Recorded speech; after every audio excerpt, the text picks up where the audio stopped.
அஸ்ஸலாமு அலைக்கும் வரஹ்மத்துல்லாஹி வபரகாத்துஹு. 3 முக்காலஃபா காட்ட போகிறேன். டிரைவர்களே உசார் ஐயா உசார்.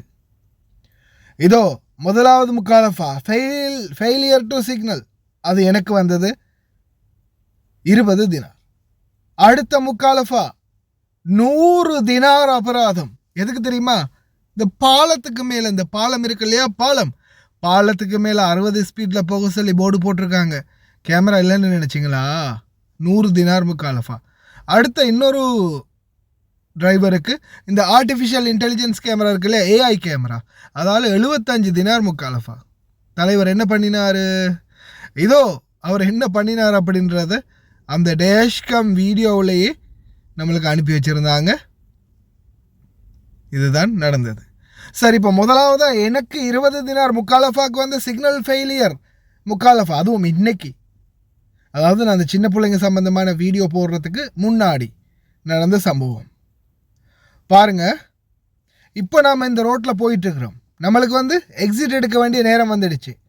இந்த எக்ஸிட்டுக்கு போகும்போது நாம் நிச்சயமாக நம்மளுடைய சிக்னலை போடணும். இதுதான் மெயினான ரூல்ஸ். நம்ம சிக்னலை போடணும். போட்டு நாம் லெஃப்ட் எடுத்துட்டோமா, இந்த எல்லைக்குள்ளே இந்த ஒயிட் கலரில் கல் மாதிரி பதிச்சிருக்காங்களே, அதை தாண்டி உள்ளே வரும் வரைக்கும் சிக்னலை வச்சுக்கோங்க. சரி, அதுக்கப்புறமா இப்போ நாம் எக்ஸிட்டுக்கு ஏறிட்டோம்.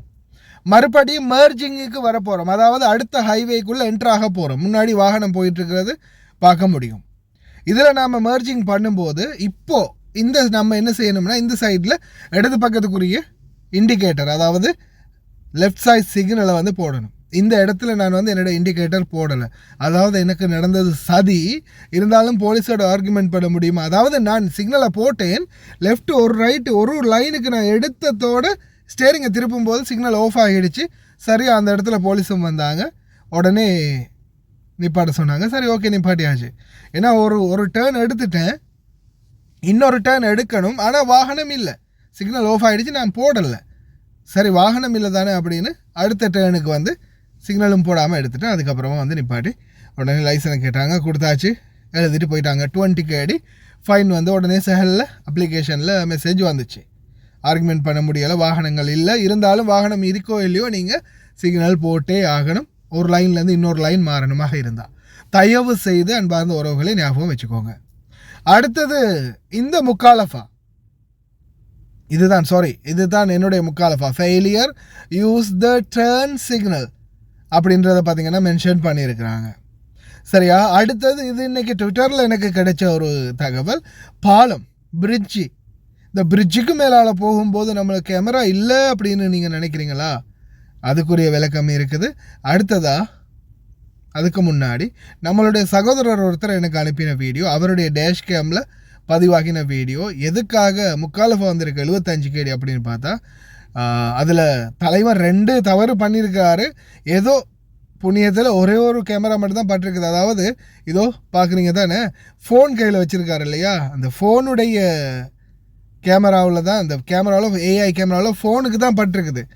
ஃபோன் வந்ததும் இந்த ஃபோனை எடுத்து காதில் வச்சு கேட்குறாரா பேசுகிறாரான்னு தெரியலை. அப்படியே அதுக்கப்புறமா லவுட் ஸ்பீக்கரில் போட்டு பக்கத்தில் வச்சுக்கிறாரு போல் தெரியுது. லவுட் ஸ்பீக்கரை போட்டு பேசுகிறாரு. ஆனால் இன்னொன்று நீங்கள் நோட்டீஸ் பண்ணலையே. நோட்டீஸ் பண்ணிங்களா இல்லையா? எத்தனை பேர் நோட்டீஸ் பண்ணினீங்க? இப்போ தலைவர் ஃபோனை கட் பண்ணது அடுத்ததாக செய்கிறத பாருங்கள். இது கேமராவில் படலை, இது பட்டிருந்துச்சோ இன்னும் அடுத்த முக்காலஃபாவும் விழுந்திருக்கும். சிகரெட் பிடிக்கிறாரு. ஆனால் அவருக்கு இந்த முக்காலஃபா மட்டும்தான் பட்டிருக்குது. அதாவது 75 கேடி வெறும் ஃபோனுக்கு மட்டும்தான், மொபைல் ஃபோனுக்கு மட்டும்தான் பட்டிருக்குது. அதுவும் சிகரெட் பிடிக்கிற முக்காலஃபா படலை. அது வந்து அந்த சந்தர்ப்பத்தில் கேமரா பார்க்காம விட்டுருக்கும். கண்டிருந்துச்சோ ஷோலி முடிஞ்சது. சரி, அடுத்ததா 100 தினார் முக்காலஃபா.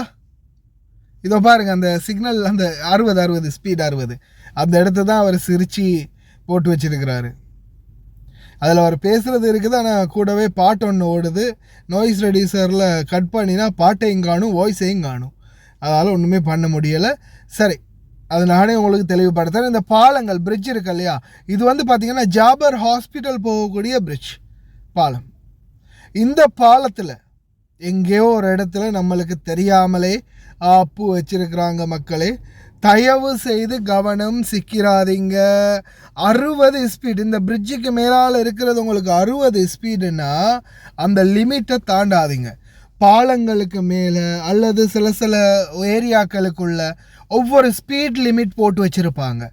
அந்த ஸ்பீட் லிமிட்டை தயவு செய்து தாண்டாதீங்க. நீங்கள் ஒருவேளை அந்த ஸ்பீட் லிமிட்டை தாண்டி அதிகமாக போகும்போது, இப்போ இதில் வந்து பாருங்கள், அவர் வந்து எத்தனையில் போயிருக்காரு தெரியுமா?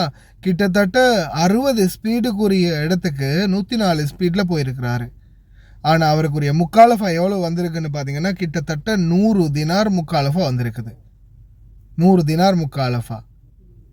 தயவு செய்து ரொம்ப கவனம். இது வந்து எங்கே தெரியுமா? ஜாபர் ஹாஸ்பிட்டலில், அதுவும் பாலத்தில் வர்றாங்க இல்லையா, 6ஆம் நம்பர் ரோட்டில் வந்து பாலத்துக்கு மேலால் ஏறி அதுக்கப்புறமா ஜாபர் ஹாஸ்பிட்டலுக்கு வருவீங்க இல்லையா, ஜுனூப் சூர்ரா பக்கத்துக்கு எடுக்கக்கூடிய அந்த டேர்னிங்கில், அந்த பாலம் தான் இது.